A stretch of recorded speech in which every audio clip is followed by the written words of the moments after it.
Kumusta mga kababayan? Welcome back again sa Pinoy ang Birador. Ngayon lang ako nagpakita ulit ng mukha.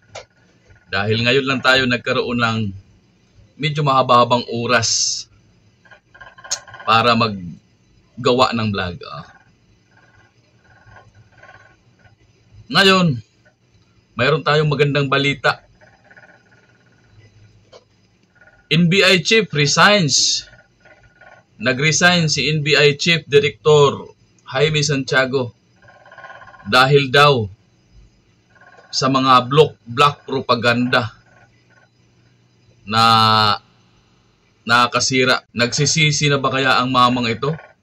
Sa totoo lang mga kababayan, maganda ang record ng taong ito kasi isa itong magaling na pulis. Naging sniper ito. Naging judge. Ating tao talaga to. Dahil may magandang record ito sa pulis nung siya na inilbihan. At may magandang record ito sa korte habang siya naging judge. Ngunit, mga kababayan, dumating itong araw na ito na sumapi siya sa administrasyong bangag. Nagsisisi na yata siya ngayon. Kaya siya nag-resign dahil daw nasisira ang kanyang reputasyon. Narito yung mga balita mga kababayan. Pero bago yan, please like, share, subscribe. At huwag niyong kalimutang i-comment dyan sa baba. Ito yung balita. NBI Chief resigns. Blames orchestrated move to blacken reputation. Nasisira daw yung kanyang reputasyon. National Bureau of Investigation NBI Director Santiago has resigned from the agency citing an orchestrated move to blacken his reputation. Orchestrated move to blacken his reputation. So, ibig sabihin, ginagawan siya ng kwento ng mga anti-administration ngayon. Sino ba yung mga anti-administration ngayon? Isa ako doon. Proud.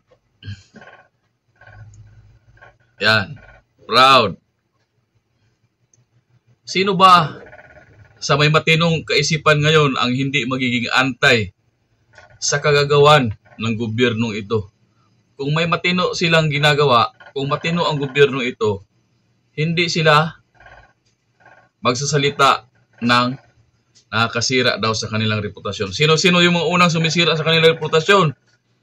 Unang-una, yung Undersecretary ng PCOO na si Attorney Claire Castro. Yan ang unang-unang sumisira sa kanila. At itong pagiging sunod-sunuran ni Jaime Santiago sa mga maling gawain ng administrasyong ito. Tapos sasabihin niya ngayong black, sinisira yung kanyang magandang reputasyon. Ngayon, nagsisisi ka ngayon, Tuloy natin, In a letter to President Ferdinand Marcos Jr. on Friday, nakaraang Biyernes pala siya nag-resign. Santiago highlighted the agency's anti-corruption drive under his watch, noting the relief of a special task force over irregularities and arrest of Pampanga Mayor and former Albay Councilor on extortion charges.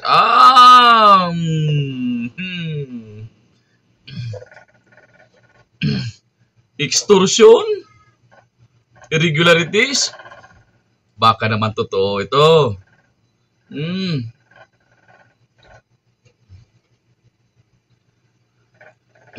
Baka naman totoo ito at gusto mo lang lumayo sa eksena. Direktor.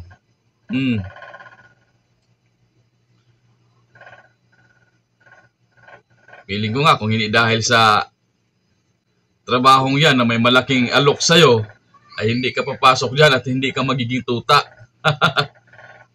Hindi mo ka ginagampanan yung gawain mo sa batas No? Yung manghuli ng dapat huhulihin, yung mga nagkasala sa batas ay hindi nila hinuhuli, pero yung mga kontra sa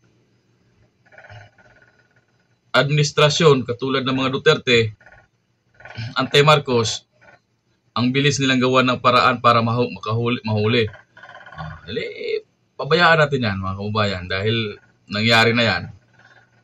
At ito na ngayon, baka nagsisisi na ito, kaya nag-resign. However, detractors and those who have a sinister interest in my position, pakiramdam niya na mayroong sumisira sa kanya para mapalitan siya sa kanyang posisyon. Ganun pala yun. Hindi yan, Mr. Santiago. Hindi yan ang katotohanan. Marami talagang nagagalit sa'yo, lalong-lalo na kaming mga anti-administration dahil hindi maganda ang inyong mga ginawa. Kasama ka na dyan. Iisa ka lang dyan sa naging aso ni Tambaloslos at saka ni Marcos. Pangalawa, ay una pala si Torre, ikaw pangalawa. Tapos yung mga Rimulya brothers, lahat kayo nasa baba ni Marcos ay mga aso niya. Ngayon, baka nakapag-isip-isip ka ng maayos kaya nag-resign ka. Ayaw mo masira yung reputasyon mo? Siraan na, kahit ano pang gawin mo. However, detractors and those who have a sinister interest in my position incessantly makes moves to blemish my reputation. Kahit ano pang gawin mo, nasira na reputasyon mo eh. Santiago said, I cannot allow this seemingly orchestrated move to blacken my reputation, which I have built through the years. Oo nga, maganda yung mga nagawa mo. Naging pulis ka, naging mabuting pulis ka, naging mabuting judge ka. Pero sinira mo lang sa ngalan ng kwarta. Kung hindi dahil sa ngalan ng kwarta, Mr. Jaime Santiago, hindi ka magtatrabaho sa gobyerno ito. Kung ang reputasyon mo ang iyong pinapagalagaan, hindi ka magtsatsaga sa pagiging tuta kung ang reputasyon mo ang iyong pinapangalagaan. Sabi niya pa, with this, I tender my irrevocable resignation to take effect immediately upon the appointment of my replacement in order not to disrupt the smooth flow of operations, he added. Agad-agad ha? Agad-agad. Pag may mag-apply kung may appoint si Bonjing Rimulya, agad-agad siyang papalitan. Walang hadlang. When did the supposed smear campaign begin? The NBI chief said, it started when he tendered at his courtesy resignation following Marcos' directive to recalibrate his cabinet after the poor performance of administration candidates in 2025 election. Matagal na yun.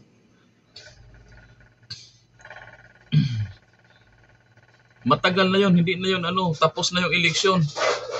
Ngayon ka lang nag-resign kasi ngayon ka lang natauhan. So yun mga kababayan, narinig nyo?